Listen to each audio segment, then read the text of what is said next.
আপনারা দেখছেন পজিটিভ বার্তা platform. Think positive, be positive. নমস্কার, পজিটিভ বার্তার পর্দায় আপনাদের আবারও অনেক অনেক স্বাগত। আমরা চলে এসেছি আবারও একটি নতুন অনুষ্ঠান নিয়ে আপনাদের সঙ্গে কথা বলবো এবং আলোচনা করব বলে। সঙ্গে থাকুন, পাশে থাকুন এবং চোখ রাখুন পজিটিভ বার্তার Facebook live, Tripura knowledge city এবং পজিটিভ বার্তার ইউটিউব চ্যানেলে। আজকে আমাদের মধ্যে উপস্থিত আছেন একজন গুরুত্বপূর্ণ এবং শ্রদ্ধেয় পেশাজীবী, যিনি একজন পশু চিকিৎসক। পশুদের উনি সেবা করেন এবং পশু সেবা, চিকিৎসা ও সুস্থ জীবনের জন্য যারা নিরলস পরিশ্রম করেন তাদের সত্যিকারের অর্থে সমাজের এক নীরব যোদ্ধা বলা চলে। প্রাণীদের প্রতি ভালোবাসা এবং সহানুভূতি এবং দায়িত্বশীলতা আমাদের জন্য এক অনুকরণীয় দৃষ্টান্ত। চলুন কথা বলি ওনার সঙ্গে, ওনার অভিজ্ঞতা, চ্যালেঞ্জ এবং এই পেশার নানা দিক নিয়ে। তো আমাদের মধ্যে উপস্থিত আছেন আমাদের ডক্টর সুকান্ত দাস স্যার। তো চলুন ওনার সাথে আজকে পরিচয় করে নিই। নমস্কার। নমস্কার ম্যাডাম। পজিটিভ বার্তার প্ল্যাটফর্মে আপনাকে অনেক অনেক স্বাগত। অসংখ্য ধন্যবাদ। আমি আজকে আপনাদের এই অনুষ্ঠানে এসে খুবই আনন্দিত, কারণ আমি যখন শুনতে পারি যে ত্রিপুরা শান্তিনিকেতন মেডিকেল কলেজ তারই একটি অংশ হিসাবে পজিটিভ বার্তা বিভিন্ন অংশের মানুষ এবং ব্যক্তিত্বকে নিয়ে অনুষ্ঠান করছে, যেগুলো সমাজের বিভিন্ন প্রান্তে ছড়িয়ে পড়ছে। তো ডেফিনেটলি এই অনুষ্ঠানে এসে আমার খুবই খুশি হচ্ছে, আমি অত্যন্ত আনন্দিত এবং আমি চেষ্টা করব আপনার যেই প্রশ্নগুলো রয়েছে সেই প্রশ্নগুলোর সঠিক উত্তর দেওয়ার। একদম। ধন্যবাদ। হ্যাঁ, ধন্যবাদ স্যার, আপনাকেও সত্যি খুব ভালো লাগছে। তো এরপরে আবারও জানতে চাইবো আপনার কাছ থেকে যে এই পশু চিকিৎসা যে লাইনটা কিভাবে এলেন, সেই জার্নিটা একটু শুনে নেব আপনার কাছ থেকে। আসলে পশু চিকিৎসা ব্যাপারটা, ভেটেরিনারি যে প্রফেশনটা রয়েছে, এই প্রফেশনটা শুরু হয় অ্যানিমেলকে ভালোবাসার দিক থেকে। এবারে অ্যানিমেল আমরা যদি ধরে রাখি যে মানুষ এবং পশু দুটোই কিন্তু অ্যানিমেলের পর্যায়ে আসে। এবার আমরা যেটা বলি মানুষ, তারা হলো সোশ্যাল অ্যানিমেল। এবারে এই অ্যানিমেল সায়েন্সটাকে যখন আমি অপ্ট করতে যাই, তখন সবার প্রথমে আমাকে বায়োলজি যে ওই ব্যাকগ্রাউন্ডটাকে নিয়ে পড়াশোনা করতে হয়েছে। তারপর ওখান থেকে আমি ত্রিপুরা জয়েন্ট এন্ট্রান্সে আমি সিলেকশন পাই। তারপর আইজল ভেটেরিনারি কলেজ থেকে আমি আমার গ্র্যাজুয়েশন করি। তারপর আমি আবার মাস্টার ডিগ্রি করেছি জিবি পান্ত ইউনিভার্সিটি উত্তরাখণ্ড থেকে। পরবর্তী সময় আমি ত্রিপুরা সরকারের অ্যানিম্যাল রিসোর্স ডেভেলপমেন্ট ডিপার্টমেন্টের অ্যাজ এ ভেটেরিনারি অফিসার হিসাবে কাজ করেছি 1 বছর। তারপর ওখান থেকে আমি ত্রিপুরা ভেটেরিনারি কলেজে আমি কর্মরত রয়েছি। আজকে প্রায় 13 বছর ধরে আমি ওই কলেজে কর্মরত রয়েছি। প্রেজেন্টলি আমি অ্যাসোসিয়েট প্রফেসর হিসেবে কর্মরত রয়েছি। তো এই প্রফেশনে আসা এবং এই প্রফেশনের গুরুত্ব নিয়ে আমি খানিকটা আপনাকে একটু বলতে চাই। একটা সময় আমাদের কাছে কিছু শব্দ খুবই পপুলার ছিল, যেমন আমরা বলে থাকি যে গ্রামে যখন আমাদের কাছে ল্যান্ড থাকে, জমি থাকে, তখন আমরা চাষবাস করতে পারি। তো কিছু after a period of 10 to 15 years, 10 থেকে 15 বছর পর বা 20 বছর পর যেই জমিগুলো চাষযোগ্য ছিল, সেই চাষযোগ্য জমিগুলো ধীরে ধীরে চাষযোগ্য থাকছে না। তো এখন আমাদের কাছে ত্রিপুরায় মোট যেই কাল্টিভেবল ল্যান্ড রয়েছে তার পরিমাণ অ্যারাউন্ড 27% রয়েছে। তো এর মধ্যে সমস্ত কৃষকরা চাষ করতে পারবেন এবং চাষযোগ্য জমি থাকবে, সেটার একটা কন্ডিশন থেকেই যাচ্ছে। তো সেই ক্ষেত্রে যেখানে আমাদের পপুলেশন দিন দিন বাড়ছে, তো সেক্ষেত্রে অল্টারনেটিভ রিসোর্স এবং আমাদের যে মানুষের যে প্রোটিনের যে চাহিদা, যে প্রোটিনের যোগানটা আমরা দিতে হচ্ছে, সেই প্রোটিনের যোগান একমাত্র সম্ভব, এটা একমাত্র অ্যানিম্যাল হাজবেন্ডারি দিতে পারে, যেটা ডিম, দুধ এবং মাংসের মাধ্যমে। তো এই জায়গায় যখন আমাদের চাষযোগ্য জমির পরিমাণ কমছে, তখন ছোট জমির মাধ্যমে কৃষকেরা কিভাবে হাঁস, মুরগি এবং বিভিন্ন পশু পালনের মাধ্যমে, বিশেষ করে যুবকরা, বিশেষ করে মহিলারা কি করে অর্থনৈতিকভাবে স্বাবলম্বী হতে পারে, ডেফিনেটলি অ্যানিম্যাল হাজবেন্ডারি এবং ভেটেরিনারি সেক্টর এটা একটা গুরুত্বপূর্ণ দিশা দেখাবে। হ্যাঁ, সত্যি খুব সুন্দর, খুব ভালো লাগলো। তো এরপরে জানতে চাইবো যারা ভেটেরিনারি যারা হতে চায়, ডক্টর হতে চায়, তাদের জন্য কিভাবে তারা এগোবে, সেই প্রসেসটা যদি একটু বলে দেন। আচ্ছা, ভেটেরিনারি এখানে আমাদের রয়েছে মেইনলি তাদের যেই physics, chemistry, biology, basically biology ব্যাকগ্রাউন্ডটা ওদের থাকতে হবে। তারপর প্রেজেন্টলি আমাদের ত্রিপুরা জয়েন্ট এন্ট্রান্স বোর্ডের মাধ্যমে আমাদের ত্রিপুরা ভেটেনারি কলেজে ভর্তি নিতে পারেন, অথবা আমাদের আইজল ভেটেনারি কলেজে, ওখান থেকে 8খানা সিট আসেন। তারপর নাগাল্যান্ডে আমাদের একটা ভেটেনারি কলেজও রয়েছে, ওখান থেকে আমরা 2 থেকে 3টি সিট পাই। এবং ভেটেনারি কাউন্সিল অফ ইন্ডিয়া, ওখান থেকে ওনারা 15% অফ দ্য টোটাল সিট ওনারা আমাদের কলেজে পাঠান প্রতি বছরই। তো আমাদের কলেজ শুরু হয়েছিল 2009 থেকে এখন দীর্ঘ পথ চলা, এবং এই পথ চলার মাধ্যমে আমরা ভেটেনারি কাউন্সিলের অনুমোদিত বিভিন্ন নির্দেশিকা মেনেই আমরা কাজ করে চলছি। তো বেসিক্যালি আমি বলবো যারা ভেটেনারি পড়তে চায়, ওদের উদ্দেশ্য থাকতে হবে প্রথমত বায়োলজিকে নিয়ে একটু ডিটেলসে পড়াশোনা করা, তারপর ত্রিপুরা জয়েন্ট এন্ট্রান্সের মাধ্যমে অথবা অল ইন্ডিয়া ভেটেনারি টেস্ট ওরা দিতে পারেন, অথবা নিটের মাধ্যমেও ওরা কলেজে জয়েন করতে পারে। ঠিক, একদমই তাই। তো এরপরে জানতে চাইবো আবারও আপনার কাছে যে মানুষের চিকিৎসা ও পশুর যে চিকিৎসা, এটার মধ্যে পার্থক্যটা কি?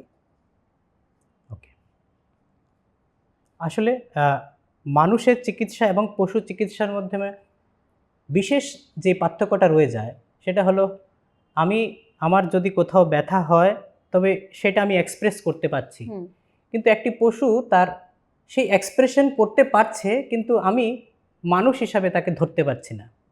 সেখানেই একজন ভেটেনারিয়ান যে দীর্ঘ 5.5 বছর সে পড়াশোনা করেন এবং অ্যানিমেলের বিভিন্ন ধরনের এক্সপ্রেশন, তার ডিজিজ, তার বিভিন্ন ধরনের ফিজিওলজিক্যাল এক্সপ্রেশন নিয়ে পড়াশোনা করেন, এবং কোন এক্সপ্রেশনের সঙ্গে কোন ডিজিজ এবং তার ব্যথা জড়ে আছে সেই ব্যাপারটা ওরা বুঝতে পারেন।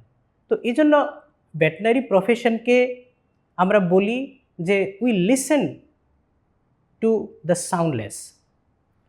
তো এখানে এই পেশাটার বেসিক ডিফারেন্সটা থেকে যাচ্ছে। বাকি সমস্ত বিভাগগুলো, যেমন আমাদের কলেজে টোটাল 17খানা ডিপার্টমেন্ট রয়েছে, starting from the anatomy, physiology, সবকটা ডিপার্টমেন্টই রয়েছে, কিন্তু একটা পার্থক্য আমাদের এখানে থেকে যাচ্ছে, যেটা হলো আমাদের পেশেন্ট কথা বলতে পারে না, কিন্তু হিউম্যান প্র্যাকটিসে ওনারা এক্সপ্রেস করতে পারে। ঠিক, একদমই তাই।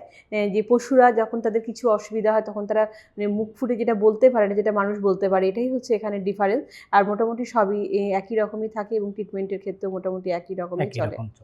ধন্যবাদ স্যার আবারও। তো এরপরে আবারও আমরা আসবো যে আপনার মতে আমাদের সমাজে পশুদের যত্ন কিভাবে নেওয়া উচিত? তো অনেকে আমরা বাড়িতে পশু, যেমন কুকুর বলুন, বিড়াল বলুন বা গরু, সবচেয়ে আমাদের এই প্রিয়, যে আমরা সব আগে থেকেই আগের দিনেও আমরা দেখেছি যে বাড়ি ভর্তি গরু থাকতো। হ্যাঁ, তো সেই চিকিৎসাগুলো কিভাবে করা উচিত? যারা ঘরে এই গৃহপালিত পশুগুলিকে পোষেন, তাদের কিভাবে ট্রিটমেন্ট দেওয়া উচিত? দেখুন, ফার্মিং এই ব্যাপারটা কিন্তু আজকে আমাদের কাছে নতুন নয়। অ্যানিম্যাল মানুষের সঙ্গে বহু কাল ধরে আছেন।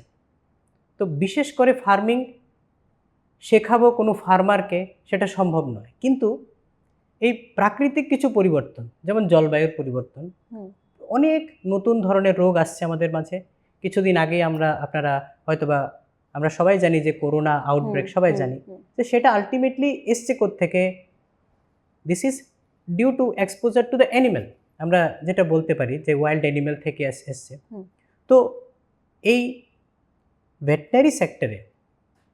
ভেটেনারি সেক্টরে যেভাবে অ্যানিম্যালকে যত্ন করতে হবে, এই ব্যাপারগুলো এই পরিস্থিতিতে জলবায়ু এবং বর্তমান নিরিখে যে অতিরিক্ত এবং স্বাবলম্বী হওয়ার রাস্তা খুঁজে পাওয়ার জন্য কৃষকদের অবশ্যই বিশেষ কিছু ক্ষেত্রে যত্নবান হতে হবে। সেই ক্ষেত্রে ভেটেনারি চিকিৎসক বলুন এবং আমাদের এআরডিডি ডিপার্টমেন্ট বলুন, অথবা বিভিন্ন স্তরের যারা রয়েছেন, কাজ করছেন এই দপ্তরে, ওদের সাহায্য খুবই জরুরি। ধন্যবাদ স্যার আবারও। এরপরে আবারও আসবো যে গৃহপালিত পশুদের সাধারণত কি ধরনের রোগ বেশি দেখা যায়, যেটা আমরা সাধারণ মানুষ হয়তো অনেক সময় বুঝতে পারি না, হয়তো ভেতরগত বা বাহিরগত হয়তো দেখলে বুঝতে পারি, সেগুলো কি কি হয়ে থাকে? সবার প্রথমে আমি আপনাকে বলবো যে রোগ অ্যানিম্যালদের, ওদের ন্যাচারালি একটা রেজিস্ট্যান্স ওরা নেচার থেকে পেয়ে যায়। ওরা আনটিল অ্যান্ড আনলেস ওদের বিশেষ কোনো অসুখ হচ্ছে, ওরা কিন্তু সিমটমস দেখাচ্ছে না, তো এক্ষেত্রে তার আগে আমাদেরকে গুরুত্ব দিতে হবে, যেটা আমরা বলি টিকাকরণ। সেই ব্যাপারটা আমি বলছি একটু। যেমন লার্জ অ্যানিমেল আমরা যেটা বলি ক্যাটেল, বাফেলো, এই লার্জ অ্যানিমেল ক্ষেত্রে বিশেষ কিছু রোগ রয়েছে, যেমন হেমোরেজিক সেপ্টিসেমিয়া রয়েছে, যেমন ফুট অ্যান্ড মাউথ ডিজিজ রয়েছে, তারপর আপনার ব্ল্যাক কোয়াটার ডিজিজ রয়েছে। এই ডিজিজগুলো খুব সচরাচর আমাদের ত্রিপুরা রাজ্যের এই যে জলবায়ুতে খুবই কমন।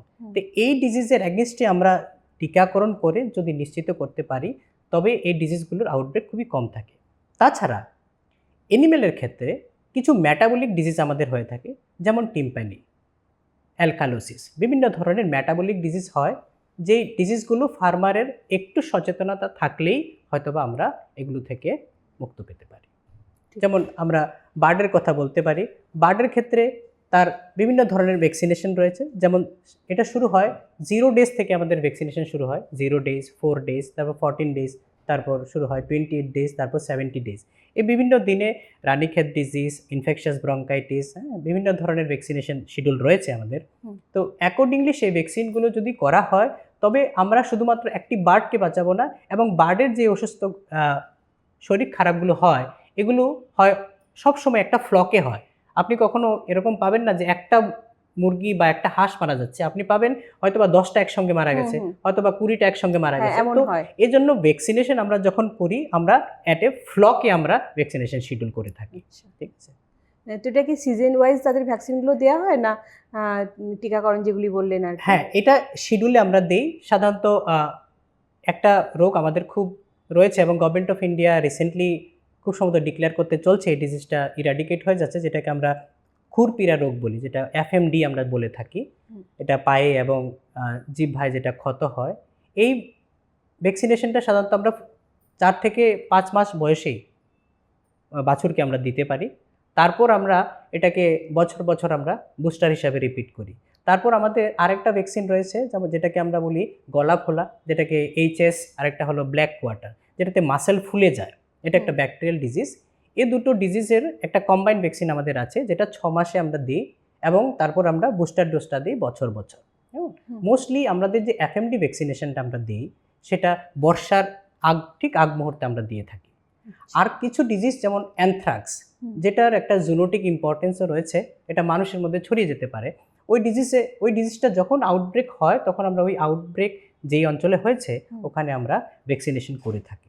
ঠিক, ধন্যবাদ আবারও স্যারকে। এরপরে আবারও আসবো যে রোগ প্রতিরোধে মালিকরা কি ধরনের সচেতনতা অবলম্বন করতে পারে। মানে অনেকে আছে না যে কুকুর, এখন বেশিরভাগ দেখা যায় যে অনেকে কুকুর পোষে এবং বিড়াল পোষে, তো তখন আমরা কিভাবে সচেতন হব? ঠিক, আমরা যখনই কোনো ক্যানাইন, ফেলাইন্স, যেমন কুকুরের কথা আপনি বললেন, কুকুর বললেই সবার প্রথম আমাদের মাথায় একটি রোগের কথা হয়তো আমরা সবাই জানি, যেটাকে আমরা বলি জলাতঙ্ক, যেটা আমরা রেবিস বলে থাকি। তো অবশ্যই আমরা সেই রেবিসের ভ্যাকসিনেশনটা আমরা এনশিওর করব। শুধুমাত্র কুকুরকে নয়, ওই আমরা যেটা রিসেন্টলি আমরা প্যারেন্টস বলে জানি, রিসেন্টলি নাম্বার অফ প্যাটস আমাদের সোসাইটিতে খুব বাড়ছে। তো ওদেরও ভ্যাকসিনেশনটা এনশিওর করতে হবে, কারণ জলাতঙ্কের এখন পর্যন্ত কোনো চিকিৎসা নেই। তো এই ডিজিজটা খুবই মারাত্মক, কিন্তু ভ্যাকসিনেশনটা আমাদেরকে এনশিওর করতেই হবে। আমি বললাম আমি প্যাটের ক্ষেত্রে। তারপর বিশেষ কিছু নিয়মাবলী, যেমন পশু ওরা সেগ্রিগেট করতে পারে না যে কোনটা খেলে ওদের বিষক্রিয়া হতে পারে, কোনটা থেকে ওদের ইনফেকশন হতে পারে, এগুলো ওরা সেগ্রিগেট করতে পারে না, যেটা আমরা মানুষ করতে পারি। তো সেক্ষেত্রে যারা ফার্মার রয়েছেন, ওদেরকে একটু সচেতন হয়ে কোন জিনিসটা দিলে অ্যানিমেলের ইনফেকশন হবে না, এবং কোন জিনিসটা খেলে ওদেরকে বিষক্রিয়া হবে না, এই ব্যাপারটা ওনাদের বুঝতে হবে। এবং এটা একমাত্র আমাদের দপ্তরে এবং কলেজে বিভিন্ন প্রকারের লিফলেটস রয়েছে, ওই লিফলেটগুলোর মাধ্যমে একটু সবাইকে একটু অ্যালার্ট করা এবং সচেতন করে তোলা। তাতেই একমাত্র আমি মনে করি যে পশু চিকিৎসা যারা পুষছেন যারা ওরা তারা অ্যালার্ট হয়ে যেতে পারবে। একদম ঠিক। তো এরপরে আবারও আসবো যে বন্য প্রাণীদের চিকিৎসা করা কতটা চ্যালেঞ্জিং। কারণ একদম তারা তো বন্য, তারা তো আর পালিত আমাদের না, তখন অসুবিধা হয়ে পড়ে, অনেক কিছু চ্যালেঞ্জিং এর মুখোমুখি হতে হয়। আবারও এখানে একটা কথা, ওই আগের যে পয়েন্টটা আমি বললাম ওটা রিলেশন আমি বলছি। অ্যানিম্যাল ওরা থাকতো আগে বনে, তো nature, they were very much close to the nature, তারা প্রকৃতির খুব কাছে ছিল। তো তো প্রকৃতি ওদেরকে এত কিছু ডিজিজ রেজিস্ট্যান্স অলরেডি দিয়ে দিয়েছে, যেই মাত্র গৃহপালিত ওরা হয়েছে, আমরা যেটা বলি গরু, ছাগল, হাঁস, মুরগি এবং কুকুর, ওদের রোগ বাড়ছে।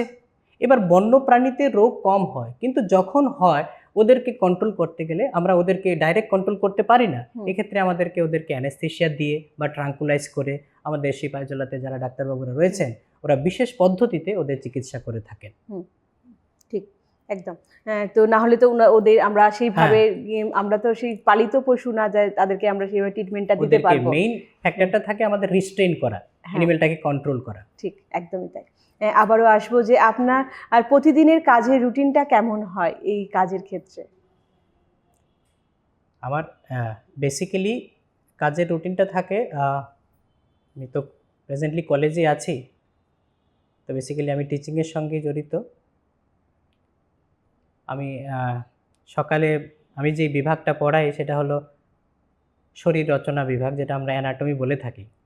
তো প্রত্যেক দিনের সকালে 10টা থেকেই আমাদের ক্লাস শুরু হয়ে যায় এবং 5টা পর্যন্ত আমাদের ক্লাস চলে। তো তারপর বাড়িতে এসে যদি কোথাও বন্ধুবান্ধবের সঙ্গে একটু মেলামেশা করি, কিন্তু প্রেজেন্টলি আমি চিকিৎসার সঙ্গে বিশেষভাবে জড়িত নই, কারণ আমি টিচিংয়ে নিজেকে সম্পূর্ণটা দিতে চাইছি। ধন্যবাদ আবারও। এরপর আবারও আসবো যে অনেক সময় পশুর মালিকরা যারা চিকিৎসার অবহেলা করেন, এই বিষয়ে আপনি কি বলবেন? হয়তো বুঝতে পারেন না বা বুঝেও হয়তো অবহেলা করেন, ঠিক আছে, ওরা তো পশু, ঠিক আছে, মানুষ হলে হয়তো একটু কেয়ার করে আমরা তাদের ট্রিটমেন্ট করি, কিন্তু পশুর ক্ষেত্রে অনেকেই দেখি যে অবহেলা করে, এটা কি বলবেন? অবহেলা ব্যাপারটা আসে ওই এক্সপ্রেশনের মাধ্যমে। মানুষ তার ব্যথাটাকে এক্সপ্রেস করতে পারে এবং অ্যানিমেল ওদের ব্যথাটাকে এক্সপ্রেস করতে পারে না। তো এক্ষেত্রে কি হয়, যারা ফার্মাররা রয়েছেন তারা সবসময় একটা কথা চিন্তা করেন যে লোকালি যা কিছু অ্যাভেলেবেল আছে তার মধ্যে যদি আমরা চিকিৎসাটা করে নিতে পারি তাহলে কম খরচে বা কম পরিশ্রমে হয়তোবা চিকিৎসাটা হয়ে যেতে পারে। কিন্তু সেই সামান্য একটু ক্লিনিক্যাল সায়েন্স এবং সিমটমস ওর অন্য বড় কিছু ক্ষতি করে দিতে পারে। তো সেক্ষেত্রে অবশ্যই যখনই পশুরা অসুস্থ হবেন, অবশ্যই কোনো পশু চিকিৎসকের অবশ্যই পরামর্শ নিতে হবে। অবশ্যই এখানে বিশেষ কিছু গাইডলাইন্স বা কি অসুখ হলে কি সিমটমস দেখাবে, এগুলো ফার্মারদের জন্য আমাদের ডিপার্টমেন্টে এবং কলেজে প্রায়ই আমরা ওদের কৃষকদের ট্রেনিং দিয়ে থাকি যে কি রোগ হলে এবং কি সিমটমস দেখলে আপনারা অবশ্যই ডাক্তারদের কাছে যাবেন এবং ওদের পরামর্শ নেবেন। অবশ্যই এগুলো দরকার রয়েছে। এবং এই ক্ষেত্রে আমি একটা কথা বলতে চাই, এটা হয়তো আমি নিজে আপনাদের মাধ্যমে ছড়িয়ে দিতে চাই। ব্যাপারটা হলো যে ইন দ্য রিসেন্ট টাইম আমাদের দেখা গেছে যে Indian council of medical research এবং Indian council of agriculture research, WHO, FAO, ওরা একটা ব্যাপার লক্ষ্য করেছে যেটাকে আমরা বলি অ্যান্টিমাইক্রোবিয়াল রেজিস্ট্যান্স। খুবই বার্নিং একটা ইস্যু।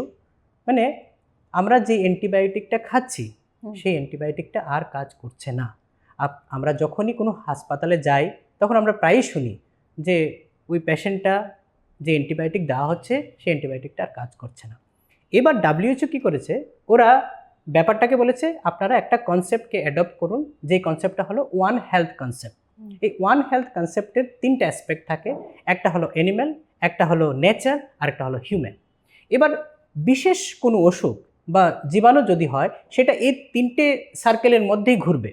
এবার এই 3টে সার্কেলের মধ্যে প্রত্যেকটি সংস্থা এবং যারা দায়িত্বে রয়েছেন ওদেরকে সচেতন থাকতে হবে যাতে কোনো জীবাণু পশু থেকে মানুষে না যায়, মানুষ থেকে পশুতে না যায়, এবং মানুষে যা আছে তা যেন নেচারে যায়। এবার অ্যান্টিবায়োটিক নিয়ে খুব একটা রিসেন্ট টাইম, ইভেন যারা হেলথ প্র্যাকটিসে রয়েছেন, যারা ভেটেনারিতে রয়েছেন, আমরা অ্যান্টিবায়োটিক রেসিডিউ আমরা প্রতিটি, এবং দুধ, ডিম, মাংস, জল, বায়ু, বাতাস যেখানেই বলুন সব জায়গায় আমাদের অ্যান্টিবায়োটিক রেসিডিউ রয়ে যাচ্ছে। কেন থাকছে অ্যান্টিবায়োটিক রেসিডিউটা? এটার 2-3টে কারণ, যেটা হলো ওভার ইউজ অফ অ্যান্টিবায়োটিক। অনেক সময় কী হয়, কৃষকরা সাপোজ কোনো একটা অসুখ হলো অ্যানিমেলের, ওরা দোকানে গিয়ে একটা অ্যান্টিবায়োটিক কিনে নিলেন। এবার অ্যান্টিবায়োটিকটার ডোজিং কি হবে সেটা কিন্তু দোকান থেকে বলে দিল না। এবার সে তার সাপোজ 2 দিন পর তার শরীর ভালো হয়ে গেল, এবার সে অ্যান্টিবায়োটিকটা বন্ধ করে দিল। এবার তাতে কি হচ্ছে, ওর শরীরে যে জীবাণুগুলো রয়েছে ওগুলো কিন্তু ওই অ্যান্টিবায়োটিকের অ্যাগেনস্টে তার মধ্যে একটা রেজিস্ট্যান্স তৈরি করে। এবার ওই ব্যাকটেরিয়াগুলো যখন মানুষের শরীরে পৌঁছাবে তাতে কিন্তু ওই পার্টিকুলার অ্যান্টিবায়োটিকে ওই রোগটা সারবে না। এক্ষেত্রে এই রেজিস্ট্যান্সটা আমি চাইবো এই মেসেজটুকু যেন সমাজের প্রতিটি মানুষের মধ্যে পৌঁছে যায় যে অ্যান্টিবায়োটিক রেজিস্ট্যান্স এটা ব্যাপারটা এতটা ভয়াবহ যে এটা প্রেডিক্ট করা হচ্ছে 2050-এর মধ্যে it will be much havoc than the corona or the any other pandemic. এটা নিয়ে সবাইকে আমাদেরকে সচেতন হতে হবে যাতে আন্ডার ডোজিং না হয়, যাতে ওভার ডোজিং না হয়, মিস ইউজ না হয়। এবার প্রত্যেকটা সেক্টর, এটা হোক animal husbandry sector, human health sector, agriculture or any other natural scientist or the zoologist, সবাইকে সচেতন থেকে যাতে অ্যান্টিবায়োটিক মিস ইউজ যেন না হয়। আরেকটা এর মাঝখানে বলবো Yes. যে এই যে অ্যান্টিবায়োটিকটাতে এটা যখন কাউকে দেওয়া হয়, সেই পশুর ক্ষেত্রেই হোক বা মানুষের ক্ষেত্রেই হোক, তখন সেই ডোজটা কিন্তু পূর্ণ করতে হয়। আমাকে যে ডোজটা দেওয়া হয়, যে ফাইলটাই দেওয়া হোক বা যে ট্যাবলেটটাই দেওয়া হোক, সেই কোর্সটা যেন পূর্ণ করা হয়। যদি সেটা পূর্ণ করা না হয় তখন কিন্তু সেটা আবার কামব্যাক করে বা ওই ডিজিজটা কিন্তু আবার ওই ওষুধটা খেলে তখন আর সেটা ভালো হয় না, কাজ করে না। এটা জানি এবং বলবো যে যখন আপনারা অ্যান্টিবায়োটিক কোনো নেবেন তখন সেটা কোর্সটা অবশ্যই কমপ্লিট করবেন, হ্যাঁ, নালে কিন্তু সেই রোগটা কিন্তু সেটা সেখানে হবে না। একদমই তাই। ধন্যবাদ স্যারকে আবারও আসবো যে পশু চিকিৎসার ক্ষেত্রে প্রযুক্তির ব্যবহার আর কতটা বেড়েছে আমাদের বর্তমান সমাজে বা যুগে। ডেফিনেটলি আমি এখানে প্রথমে একটা এক্সাম্পল দিয়ে আপনাকে সাইট করতে চাই। আপনারা রিসেন্টলি হয়তো বা টিভিতেও দেখেছেন যে শার্ক ট্যাঙ্ক বলে একটা প্রোগ্রাম হয়, আপনারা হয়তো বা সোশ্যাল মিডিয়াতে দেখেছেন। এখানে 3জন আইআইটিয়ান ওরা একটি কোম্পানি খুলেছে, ওরা আইআইটি থেকে গ্র্যাজুয়েট হয়ে তারপর একটা কোম্পানি খুলেছে এগোজ বলে। ওরা কি করেছে, ওরা বার্ডগুলো প্রকিউর করেছে। এবার ওই বার্ডগুলোকে কিভাবে scientifically with the aid of the veterinarian কিভাবে সায়েন্টিফিক্যালি ম্যাক্সিমাম নিউট্রিশিয়াস এগ প্রতিটি ভারতীয়র মধ্যে পৌঁছে দেওয়া যায় সেটা ওরা এনশিওর করেছে। ওদের কোম্পানি আজকে 200 crores, so it's a big entrepreneur. এরকম বহু এক্সাম্পল আমাদের ত্রিপুরা রাজ্যে রয়েছে। আপনারা শুনেছেন যে সিপাহীজলা ডিস্ট্রিক্টে প্রেজেন্টলি একজন ফার্মার রয়েছেন যিনি প্রতিদিন 15 থেকে 17,000 ডিম তৈরি করেন। এবার এই জায়গায় আমাদেরকে 3টে ব্যাপার আমি বলে দিচ্ছি আপনাকে, যেমন পার ক্যাপিটা মিল্ক অ্যাভেলেবিলিটি। যেমন ত্রিপুরায় বর্তমান পার ক্যাপিটা মিল্ক অ্যাভেলেবিলিটি হলো 155 গ্রাম, অথচ ন্যাশনাল লেভেলে যেটা হচ্ছে 470। তাহলে এই যে ঘাটতিটা রয়ে গেছে, এই ঘাটতিটাই হলো আমাদের যেই নতুন যারা যুবক রয়েছেন ওদের জন্য বিশাল একটি মার্কেট। সেকেন্ড পয়েন্ট যেটা বলছি, আমাদের বিভিন্ন স্কুলে আমরা মিড ডে মিলের জন্য আমরা ডিম দিয়ে থাকি, কিন্তু আমাদের যেই পরিমাণ ডিম উৎপন্ন হওয়ার কথা তার থেকে আমরা কিছুটা কম রয়েছে, যদিও আমরা almost we are kissing the target. যেমন ন্যাশনাল লেভেলে আমাদের রয়েছে 103, বাট আমাদের স্টেট লেভেলে রয়েছে এটা 83-র মতো। তো এই যে ফারাকটা রয়েছে, এই ফারাকটা কিন্তু আমাদের যুবকরা, মহিলারা এটা নিয়ে নিতে পারে যে আমরা এটাকে একটা বিজনেস ভেঞ্চার হিসেবে গ্রহণ করব, যাতে করে আমাদেরকে বাইরে থেকে ডিম না আমদানি করতে হয়। আবার মাংসের ক্ষেত্রে আমি বলছি, মাংসের ক্ষেত্রে প্রেজেন্টলি আমরা ন্যাশনাল যে অ্যাভারেজ রয়েছে তার থেকে আমরা অলমোস্ট দ্বিগুণ থেকে অল্প বেশি রয়েছে। তো সেক্ষেত্রে অতিরিক্ত যে মাংস আমরা তৈরি করছি সেটাকে এক্সপোর্ট করার যদি কোনো বিজনেস ভেঞ্চার যুবকরা নিয়ে নিতে পারে, তাতে করে কিন্তু একটা বিশাল লাভবান হতে পারেন state as well as the country. ঠিক। তো স্যার এই যে বললেন, কথা প্রসঙ্গেই বলি যে বিভিন্ন যে ফার্মগুলো আছে সেখানে মুরগি দেখা যায় ছোট কিছুদিন আগে, তার কিছুদিনের মধ্যেই মানে সেগুলোকে বড় করা হয় এবং বিভিন্ন বাজারে সেগুলোকে রপ্তানি করা হয় এবং সেখান থেকে আমরা আবার ঘরে নিয়ে আসি। তো এটা কতটা আমাদের শরীরের জন্য ভালো একটু যদি বলে দেন। আচ্ছা, এটা আমি বলছি, আমাদের ত্রিপুরা যে পোলট্রি সেক্টরে আমাদের একটা রয়েছে ব্রয়লার, আরেকটা রয়েছে লো ইনপুট টেকনোলজি। লো ইনপুট টেকনোলজিতে বিভিন্ন ধরনের বার্ড আমরা সাধারণত রাখি, যেমন কুরলার রয়েছে, গ্রামপ্রিয়া রয়েছে। রিসেন্টলি আমরা কিছু ইন্ডিজেনাস বার্ডও আমরা রাখছি, যেমন কালামাসি যেটাকে আমরা বলি, কাডাকনাথ বার্ড, খুব ব্ল্যাক কালারের হয় বার্ডটা। এবার যেটা আপনার প্রশ্ন ছিল যে খুব তাড়াতাড়ি ওদেরকে বড় করা হয়। হ্যাঁ, এবার এই ব্যাপারটা আসলে কি, আমরা যখন ব্রয়লার যে স্ট্রেনটা তৈরি হয়, এটা তৈরি হয় একমাত্র সিলেকশনের মাধ্যমে। সাপোজ আমি 100টা বার্ড রাখলাম, 100টা বার্ডের মধ্যে দেখলাম এর মধ্যে 50টা বার্ড খুব তাড়াতাড়ি বড় হচ্ছে, ওই বার্ডটাকে আমরা সিলেক্ট করলাম, তারপর ওই 50টা বার্ডকে আবার ব্রিডিং করালো হলো। এবার দেখা গেলো ওর মধ্যে আরও 10টা বার্ড খুব তাড়াতাড়ি বড় হচ্ছে।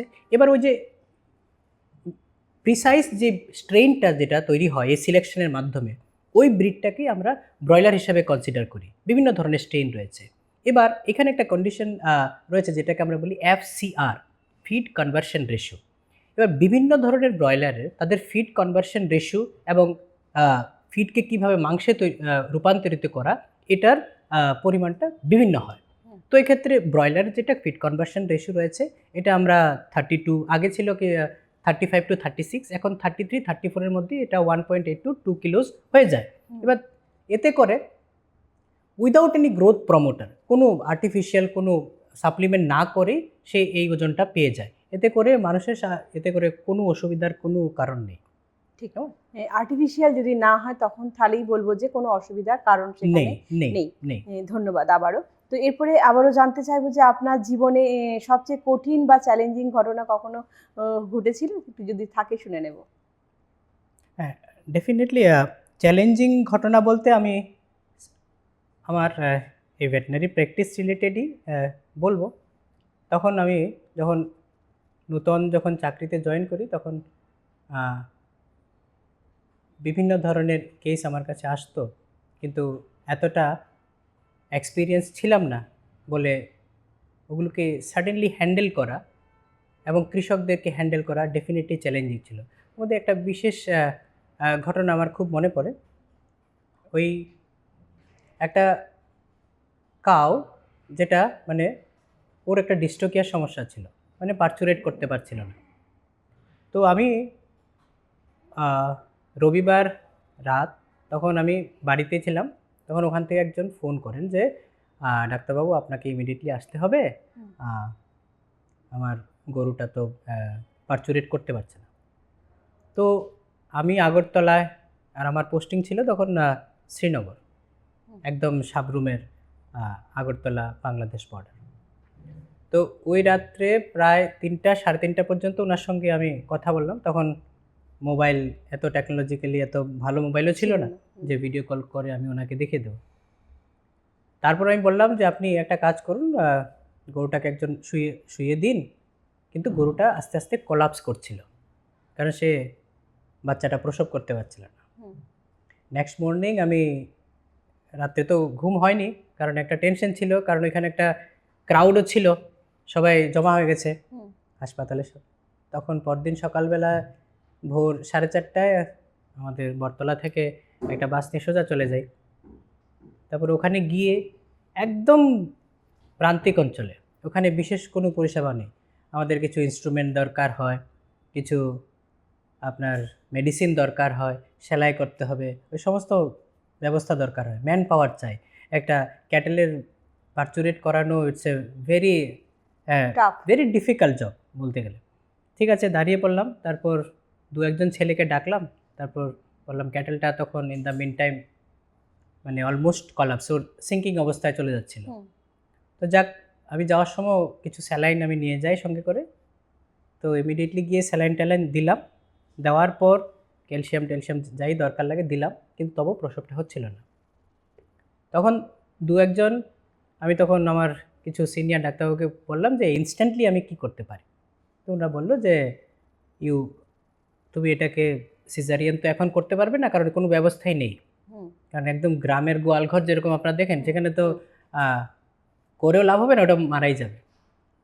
তো কিছুক্ষণ পর দেখলাম যে ওর মানে পার্চুরেশন শুরু হলো। তখন ওই লোকাল যে ডিসইনফেক্টেন্ট, যে টিপি এগুলো দিয়ে ওকে মোটামুটি একটা ম্যানেজ করার আস্তে আস্তে এগুলো। তখন কিছু ক্রাউডও ছিল, অনেক কোশ্চেন, কিন্তু ওগুলো আমার কানে কখনোই আসেনি। আমার চিন্তা ছিল যে কি করে গরুটাকে ইয়ে করবো। প্রেশার ছিল, কারণ তখন এতটা এক্সপিরিয়েন্স ছিলাম না, এত পরিমাণ ক্রাউড, তারপর পাশে অনেক ধরনের উক্তি আসছিল যে কি করে, বহু ধরনের কথা। কিন্তু আলটিমেটলি আফটার অ্যারাউন্ড 1.5 আওয়ার গরুটা প্রসব করে, কিন্তু আনফর্চুনেটলি গরুটা বাছুরটা মারা যায়। তো বাছুরটা মারা যায়, কিন্তু যে গরুটা গরুটা বেঁচে যায়, তখন আমি ভেবেছিলাম যে অনেক কোশ্চেন হবে, লোকেরা বলবে, এবং গরিব গরিব কৃষক ওনারা অনেক কোশ্চেন করবেন যে কেন মারা গেল, আপনার কাছে চিকিৎসা নেই। কিন্তু আমি অত্যন্ত খুশি যে ওই গ্রামের ওই পঞ্চায়েতের যারাই ছিল সবাই মিলে আমাকে সাদরে এমনভাবে গ্রহণ করেছেন, স্যার আপনি ভোর 4:30টায় রওনা দিয়েছেন, রাত্রিবেলা কথা বলেছেন, এবং এখানে এসে যাই আমাদের কাছে আছে তার মধ্যে আপনি ওই গরুটাকে বাঁচিয়েছেন। এবার গরুটা আগামী বছর আবার বাচ্চা দেবে, তাতে কোনো অসুবিধা নেই। কিন্তু ওইটা দেখে আমি একটু শক হয়ে গেছিলাম যে আমি ভেবেছিলাম সামথিং আনএক্সপেক্টেড উইল হ্যাপেন, কিন্তু এটা ছিল আমার কাছে খুবই ওয়েলকামিং, যে গ্রামের লোকেরা এত ভালোভাবে আমাকে ওয়েলকাম করেছে যে আমি যখন ওখান থেকে এটা রিটার্নই পেয়েছিলাম, যে ওখান থেকে যখন ট্রান্সফার আমার কলেজে হয় তখন ওই পঞ্চায়েতের প্রধান সবাই মিলে এসছে যে স্যার আপনি যেতে পারবেন না। তো তখন আমাকে তো যেতে হবে, একটা হায়ার পজিশন আমি পেয়েছি, যেতে হবে, যেতে পারছিলাম না। একদিন দুদিন ওরা পঞ্চায়েত প্রধান বিভিন্ন লোক এসে আমাকে বলেছে। তো ওই ব্যাপারটা আমার জীবনের একটা খুব গুরুত্বপূর্ণ ব্যাপার, যে শিখেছি যে একটু ধৈর্য থাকলে, কারণ তখন অনেক বয়সে কম ছিলাম এবং এক্সপিরিয়েন্স ছিল না কীভাবে ক্রাউড হ্যান্ডলিং করতে হয়। বিশাল ক্রাউড ছিল, মানে গরুটা বাঁচবে কি মরবে, একদিকে মা মারা যাচ্ছিলো এবং বাছুরটা মারা যাচ্ছিলো। যাক, বাছুরটা প্রসব হয়ে যাওয়ার পর মাটা রিকভার করলো। তো সেটা আমার জন্য লাইফে একটা খুব চ্যালেঞ্জিং, এবং তারপর আমি মোটামুটি বেশ কয়েকটা হ্যান্ডেল করেছি এবং সাকসেসফুলি হ্যান্ডেল করেছি। তখন এতটা মানে ভয় পাইনি। ওইটাতে যেমন আমি বিশেষ একটু পাজল হয়ে গেছিলাম যে এত লোক সামনে, প্রায় 200-250 লোক, 200-250 লোক সবাই বসে আছেন যে কখন প্রসব হবে। হ্যাঁ, তখন চাকরি জীবনের প্রথম 3 মাস হয়েছিল চাকরি জীবনে। তো ডেফিনেটলি আমার জন্য এটা খুব চ্যালেঞ্জিং ছিল। অবশ্যই সেই মুহূর্তটা এমনই তৈরি হয়েছিল, চ্যালেঞ্জিং মুহূর্ত তৈরি হয়েছিল, এবং সেখান থেকে আপনি ওভারকাম করেছেন এবং মানুষের মানে বাহবাও পেয়েছেন যে না আপনি এই গরুটাকে বাঁচিয়েছেন, এবং যে সিচুয়েশন তৈরি হয়েছিল সত্যি করে ধন্যবাদ। তো আবারও স্যারের কাছে আসবো, যারা ভবিষ্যতে পশু চিকিৎসক হতে চান তাদের জন্য কি পরামর্শ দেবেন আপনি? ডেফিনেটলি পশু চিকিৎসক হতে গেলে সবার প্রথম যেই চ্যালেঞ্জগুলো অ্যাকসেপ্ট করে নিতে হবে, যে আমাকে এই 5.5 বছর এই কোর্সটা তো আমাকে পড়তেই হবে। তারপর এই কোর্সটা পড়ার পর আমাকে রাজ্য বা দেশ বিভিন্ন জায়গায় কাজ করার জন্য তৈরি থাকতে হবে, যে আমি শুধুমাত্র শহরে আমাদের যে প্রফেশনটা রয়েছে, আমরা কিন্তু চেম্বারে বসে থাকলে যে আমাদের কাছে পেশেন্ট আসবে এটা আমরা এক্সপেক্ট করতে পারি না। আমাদেরকে পৌঁছে যেতে হবে ওই পশুটার পাশে, কারণ পশুকে নিয়ে আসা ডিসপেন্সারিতে খুবই কষ্টকর। তো একটু চ্যালেঞ্জ অ্যাকসেপ্ট করে নিতে হবে, ধৈর্য রাখতে হবে। ডেফিনেটলি এই প্রফেশনে আগামী দিনে ছেলেরা এবং মেয়েরা আসবে। এবং রিসেন্টলি আপনারা জানলে খুশি হবেন যে রিসেন্ট টাইমে মেয়েরা খুব এগিয়ে আসছে এই প্রফেশনের দিকে। যেমন আমাদের কলেজে এখন মেল ফিমেল স্টুডেন্টের রেশিও আপনারা যদি বলি, ইট ইজ অ্যারাউন্ড 60:40। তো মেয়েরা অ্যারাউন্ড 60% আমাদের কলেজে রয়েছে। তো ওরা করছে, ডেফিনেটলি ওরা করবে আগামী দিনে। ঠিক, এখনকার দিনে আর মেয়েরাও কিন্তু এই বিষয়ে পিছিয়ে নেই। আগে যেমন একটা সময় আমরা দেখতাম যে না এই সাবজেক্টটা পড়ার জন্য ছেলেরা এগিয়ে আসছে, কিন্তু এখন কিন্তু মেয়েরাও সমান তালে তারা এগিয়ে আসছে। এবং বিভিন্ন জায়গায় আপনারা দেখবেন যে শহরে প্যাট প্র্যাকটিস ব্যাপারটা খুব পপুলার হয়ে উঠেছে, কারণ প্রত্যেকটা বাড়িতেই একটা কুকুর থাকছে, একটা বেড়াল থাকছে, গৃহপালিত কিছু না কিছু থাকছে। তো প্যাট প্র্যাকটিস আমাদের এখানে খুব গ্রোয়িং মার্কেট। তার ডায়াগনোসিস থেকে শুরু করে তার বিভিন্ন ধরনের ফিড আসছে, তার বিভিন্ন অ্যাক্সেসরিজ আসছে। প্যাটের সঙ্গে এনিম্যালের কানেকশন অনেক বেশি, একদম অনেক বেশি। তবে গ্রামের দিকে দেখা যায় যে গরু আছে, যেটা শহরে এখন হয়তো এটা হয়ে গেছে। আপনি দেখবেন গরুটা কোনো প্রোডাকশন করছে না, না দুধ দিচ্ছে, কিন্তু ওই গরুটাকে কিন্তু ফার্মার কখনো ছেড়ে দেয়নি, বিক্রি করে দেয়নি, ওটা রাখছে, তার ফ্যামিলি ট্রেডিশন গতানুগতিকভাবে চলে আসছে এটা। একদম তাই, ঠিক। ধন্যবাদ স্যারকে জানাবো পজিটিভ বার্তার পর্দায় আপনার এই মূল্যবান সময় দেবার জন্য অনেক অনেক অসংখ্য ধন্যবাদ, এবং আপনাকে আমাদের মাঝে পাওয়ার জন্য, এবং এত সুন্দর কথা এবং এত মূল্যবান কথা আপনি আমাদের তুলে ধরলেন, এবং দর্শকরাও সেগুলো আমাদের জানতে পারলো, যেগুলো অজানা কিছু কথা ছিল সেগুলো জানতে পারলো, তার জন্য অসংখ্য ধন্যবাদ আপনাকে। অসংখ্য ধন্যবাদ আপনাকেও।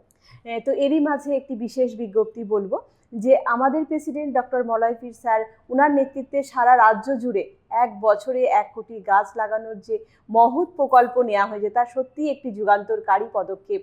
এই প্রকল্প শুধু পরিবেশ রক্ষা নয়, বরং আগামী প্রজন্মের জন্য একটি সবুজ ভবিষ্যতের প্রতিশ্রুতি। মহিলা উদ্যোক্তা থেকে শুরু করে মিডিয়া ফোরাম ও ছাত্র সমাজ সবার সম্মিলিত চেষ্টায় এই উদ্যোগ বাস্তবায়নের পথে আমরা গর্বিত, আমরা আশাবাদী। চলুন আমরা সকলে একত্রিত হয়ে একটি সবুজ পৃথিবী গড়ি এবং আগামী প্রজন্মের জন্য একটি সুন্দর পৃথিবী উপহার দিই। ধন্যবাদ। তো এরপরে স্যারকে জানাবো যে এই প্রসঙ্গে আপনি কি বলবেন। হ্যাঁ, আমি আপনাদের এই উদ্যোগটা দেখেছি যে আপনারা 1 বছরে 1 কোটি গাছ লাগানোর একটা পরিকল্পনা নিয়েছেন। ডেফিনেটলি আমাদের যেটা আমরা বলি গাছ লাগানো, এখন একটি গাছ একটি প্রাণ। আমরা যেটা বলেছি, এখন এই মুহূর্তে আমাদের সোশ্যাল মিডিয়াতে বিভিন্ন ধরনের পোস্ট আসে যে আজকে থেকে 30 বছর পর বা 40 বছর পর হয়তো আমাদেরকে অক্সিজেন সিলিন্ডার নিয়ে ঘুরতে হবে। তো এই ব্যাপারগুলো আজকে থেকে সচেতন হওয়া খুবই জরুরি এবং আপনারা যে পদক্ষেপটা নিয়েছেন নিশ্চয়ই একটি মহতী উদ্যোগ। অবশ্যই। ধন্যবাদ স্যার আবারও। তো আমরা অনুষ্ঠানের একেবারে শেষ পর্যায়ে চলে এসেছি। আমাদের অনুষ্ঠান আপনাদের কেমন লাগছে অবশ্যই কমেন্ট করে জানাবেন এবং আমাদের আগামী অনুষ্ঠানগুলো দেখার জন্য বলবো চোখ রাখতে পজিটিভ বার্তার Facebook live, Tripura knowledge city এবং পজিটিভ বার্তার ইউটিউব চ্যানেলে। আপনারা ভালো থাকবেন, সুস্থ থাকবেন এবং পজিটিভিটির সঙ্গে থাকবেন। নমস্কার। অসংখ্য ধন্যবাদ।